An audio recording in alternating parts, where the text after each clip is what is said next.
അമ്മച്ചി 4-5 പുതപ്പുകളുണ്ട്. ഞാൻ അവിടെ യൂസ് ചെയ്തുകൊണ്ടിരുന്ന പുതപ്പുകളാണ്. അപ്പൊ ഇങ്ങോട്ട് കഴുകാൻ കൊണ്ടുവന്ന് മാറ്റി. അത് കഴിഞ്ഞിട്ടുള്ളത് ഇനി കുറച്ച് ഡ്രസ്സാണ്. ഞാൻ അവിടെ നിന്ന് എടുത്തോണ്ട് വന്ന ഡ്രസ്സ്. പിന്നെ എക്സ്ട്രാ കൊണ്ടുവന്നിട്ട് 4 ടീഷർട്ടും 2 ടീഷർട്ട് 3 ടീഷർട്ട് ഞാൻ കൊണ്ടുവന്നതാണ്. അപ്പൊ അത് നമ്മൾ ആ സുരക്ഷിതമായിട്ട് അവിടെ എത്തിക്കണം. അല്ലെ എനിക്ക് ഇടാൻ തുണിയില്ല.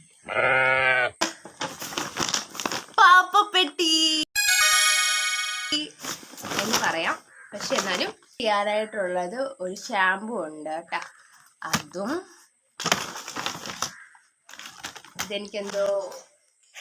എന്തൊരിതാ. പക്ഷെ കണ്ടപ്പോൾ എനിക്ക് ഇഷ്ടപ്പെട്ട് ഞാൻ വായിച്ചത് വായിച്ചിട്ട് സ്റ്റൈൽ വേണം. ഫേവറേറ്റ് പാപ്പ ഈ മിഠായി ഈ ബിസ്ക്കറ്റ് ഭയങ്കര ഇഷ്ടം. എനിക്ക് ഭയങ്കര ഇഷ്ടം. ഞാൻ 2 വാങ്ങിച്ചു.